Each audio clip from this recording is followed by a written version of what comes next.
Childhood Friend of the Zenith. Cerita ini dimulai dengan diperlihatkannya pemandangan suram, penjara bawah tanah yang penuh akan darah, di mana ada pria yang sudah dihajar babak belur oleh wanita cantik ini. Wanita ini sedang menginterogasi pria itu dengan mengacungkan pedangnya seraya berkata, "Di mana? Aku bertanya padamu."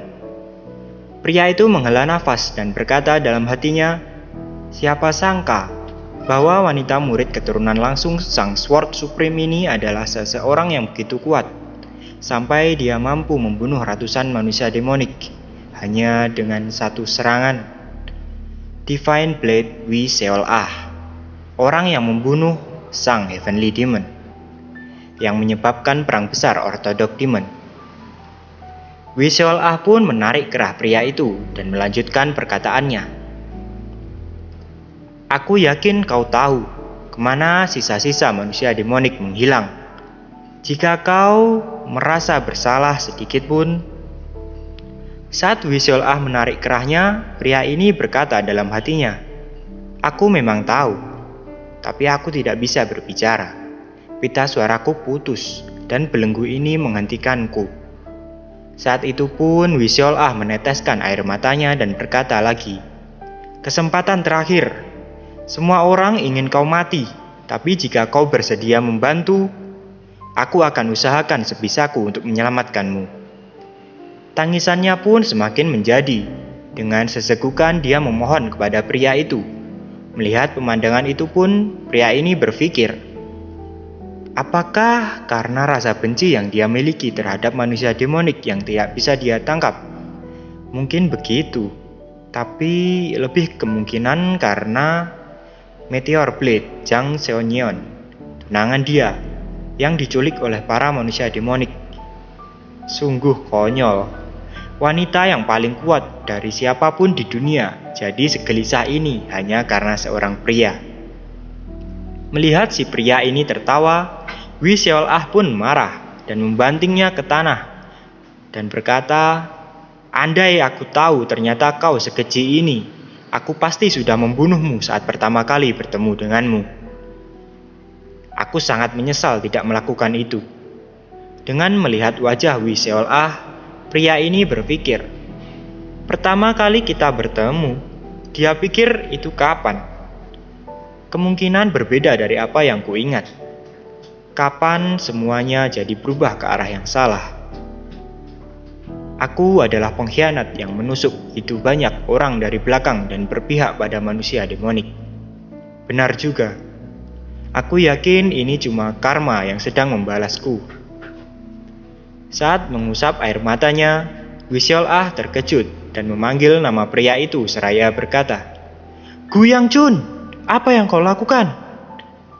Si pria yang bernama Gu Yang-chun ini dengan terengah-engah mencoba menjawab pertanyaan dari Wi Seol Ah dengan menuliskannya di tanah dengan darahnya. Namun ada yang salah dengan dadanya, sampai membuatnya mengeluarkan banyak sekali darah. Tapi dia terus saja melanjutkan apa yang ingin dia tulis di tanah.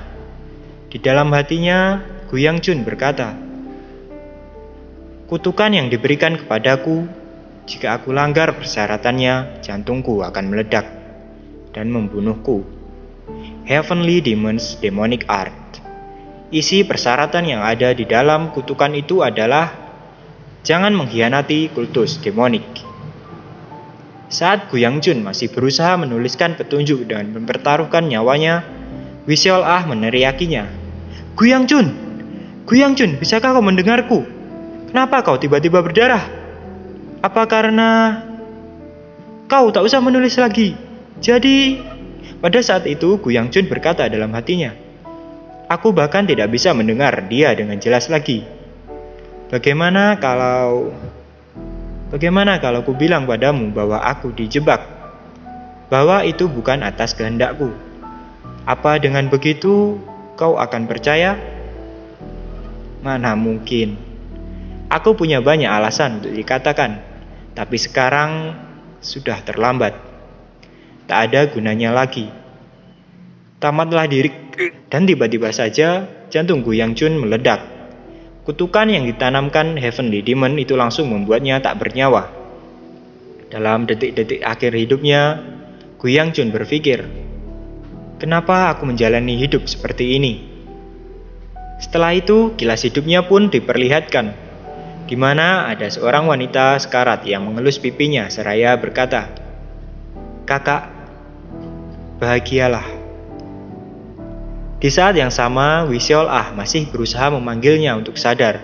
Namun dengan kesadaran yang hampir hilang, Gu Yangjun berkata dalam hatinya, "Semuanya penyesalan, besar ataupun kecil, dibangun untuk membentuk hidupku."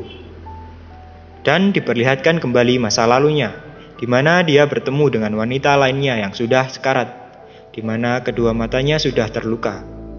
Wanita itu tersenyum sambil berkata, "Apakah itu dirimu? Aku sangat minta maaf." Gu Yangjun hanya melihatnya tanpa merespon perkataan wanita itu. Kembali ke Wisiol Ah, dia menangis deras sambil meneriaki nama Gu Yangjun, dan air matanya ini menetesi wajah Gu Yangjun yang mengatakan bahkan hidup ini, dan yang membuatnya ingat akan masa lalu di mana ditunjukkan momen terakhir wanita lainnya. Wanita ini mengatakan kepadanya, "Kamu menangis?" Dengan datar, Gu Yangjun menjawab, "Mana mungkin, ini cuma air hujan." Wanita ini melanjutkan, "Begitu rupanya, kamu tidak menangis. Apa bulan sudah naik?" Gu Yangjun menjawab, "Iya, itu di atas sana." Dan anehnya wanita ini berkata, "Berarti keduanya ada di sini. Bagus." Setelah berkata seperti itu, si wanita ini akhirnya meninggal di bawah derasnya hujan. Sekarang, Gu Yangjun dari klan Gu di Shanxi lahir di sebuah klan terkemuka faksi ortodok dan hidup sebagai seniman bela diri ortodok. Sebelum mengkhianati mereka dan berpaling ke sisi demonik, kultus demonik kalah pada perang besar ortodok Demon, dan Gu Yangjun yang disiksa sebagai tawanan perang. Sebelum ia tewas, saat sudah menutup matanya, Gu Yangjun mendengar, "Kentang, kentang, kamu mau kentang?" Melihat pemandangan itu, Gu Yangjun terkejut dan berkata, "Hah? Apa?" Dan inilah chapter 1 dari manhwa yang berjudul Childhood Friend of the Zenith. Jika kalian menyukainya atau punya rekomendasi buat saya, silahkan tinggalkan komentar Anda di bawah. Terima kasih.